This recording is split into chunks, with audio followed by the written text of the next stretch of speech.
Hello दोस्तों, कैसे हैं आप सब। आई होप आप सब अच्छे होंगे। तो संघीय कार्यपालिका जो हमारा भाग 5 में है, उसमें हमारा राष्ट्रपति के बाद उपराष्ट्रपति और उपराष्ट्रपति के बाद हमारा प्रधानमंत्री और मंत्रिपरिषद आते हैं।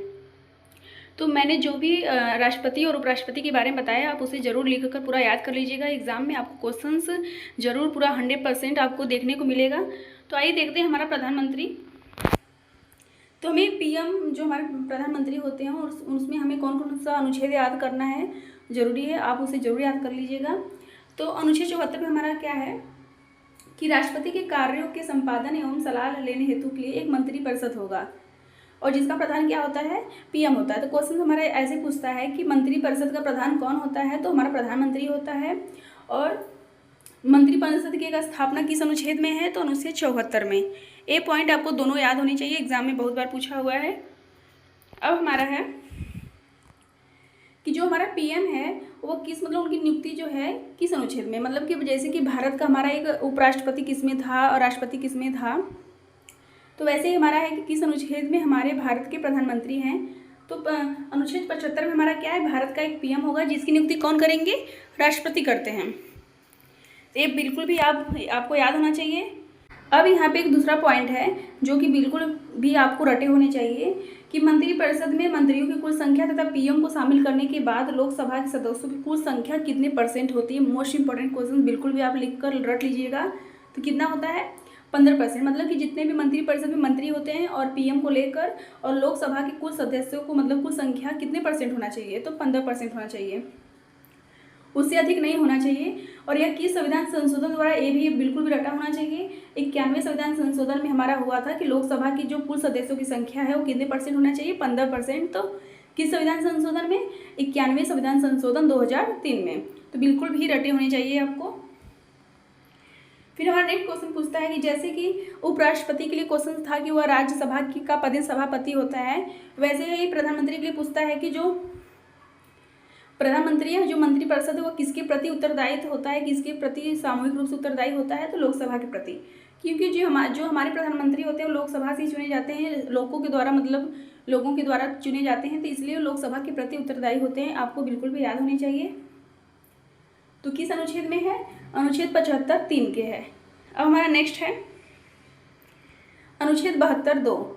तो 72 2 में हमारा क्या है कि मंत्री जो होते हैं राष्ट्रपति के प्रसाद पर्यंत पद धारण करते हैं। मतलब कि जो मंत्रिपरिषद के जो भी हमारे मंत्री होते हैं, जब तक राष्ट्रपति अगर चाहेगा तब तक वह पद पे बने रह सकते हैं। मतलब कि इसलिए कहा गया कि राष्ट्रपति के प्रसाद पर्यंत, मतलब कि जब तक राष्ट्रपति चाहेगा उन्हें रख सकता है पद पर, नहीं तो राष्ट्रपति हटा सकते हैं।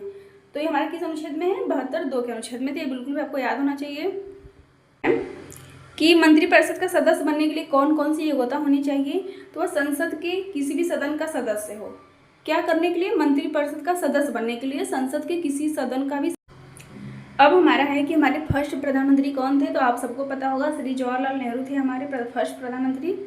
और हमारे जो नरेंद्र मोदी जी हैं इस समय कौन से हैं, तो 17वें नंबर के हैं। ये भी पॉइंट आपको बिल्कुल भी याद होना चाहिए। जो जवाहरलाल नेहरू हैं, भारत की जब आज़ाद हुआ था तब से लेकर 1964 तक हुए थे। अभी तक वर्तमान में अभी इनका सबसे लंबा कार्यकाल है। अब एक क्वेश्चन हमारा पूछता है एग्जाम में कि प्रथम गैर कांग्रेसी पीएम और पीएम के पद से त्याग पत्र देने वाले, मतलब गैर कांग्रेसी थे और प्रधानमंत्री के पद से अपना त्याग पत्र भी दे दिए थे, कौन थे, तो मोरारजी देसाई। आपको बिल्कुल भी रटे होने चाहिए क्योंकि एग्जाम में पूछा है। अविश्वास प्रस्ताव के द्वारा हटाए जाने वाले पहले प्रधानमंत्री कौन थे, विश्वनाथ प्रताप सिंह। आपको बिल्कुल भी रटे होना चाहिए। सबसे छोटा कार्यकाल कौन था, 13 दिन का किसका था, अटल बिहारी वाजपेयी का, अटल बिहारी वाजपेयी। अब हमारा आ जाता है कि मतलब जो हमारे 3 प्रधानमंत्री हैं इनका जो मृत्यु है वो अपने किसी पद पर बने थे तभी उनका मृत्यु हो गया था, मतलब हटे नहीं थे तभी उनका मृत्यु हो गया था। तो कौन कौन से, जवाहरलाल नेहरू, लाल बहादुर शास्त्री और इंदिरा गांधी। इन तीनों लोगों का जो पीएम है उनकी मृत्यु पदावधि के दौरान हुआ था। जो जवाहरलाल नेहरू और इंदिरा गांधी, इन दोनों का हमारे देश भारत में हुआ था, लेकिन जो लाल बहादुर शास्त्री उनका मृत्यु कहाँ पे हुआ था, ताशकंद।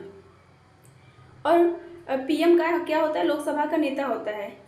अभी मैंने पिछले पेज पे बताया था कि जो मंत्रिपरिषद के जो प्रधान सामूहिक रूप से किसके प्रति उत्तरदायी होते हैं, तो लोकसभा के प्रति उत्तरदायी होते हैं। तो लोकसभा का नेता भी कौन होगा, मंत्रिपरिषद के जो अध्यक्ष होते हैं कौन, पीएम।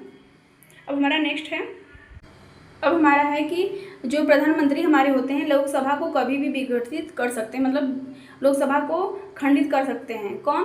पीएम। करने की सिफारिश राष्ट्रपति से कर सकते हैं, मतलब कि लोकसभा को अगर विघटित करना है तो जो प्रधानमंत्री हैं वो किससे सिफारिश कर सकते हैं? राष्ट्रपति से कर सकते हैं। मंत्री कितने प्रकार के होते हैं? कैबिनेट मंत्री और राज्य मंत्री और उप मंत्री। तो कौन कौन से मिलकर हमारा मंत्रिपरिषद बनता है या मंत्रिमंडल बनता है? तो हमारा प्रधानमंत्री और कैबिनेट मंत्री मिलकर हमारे क्या बनते हैं? मंत्रिमंडल बनता है। तो एक पॉइंट भी आपको याद होना चाहिए कि मंत्रिमंडल का निर्माण कैसे होता है।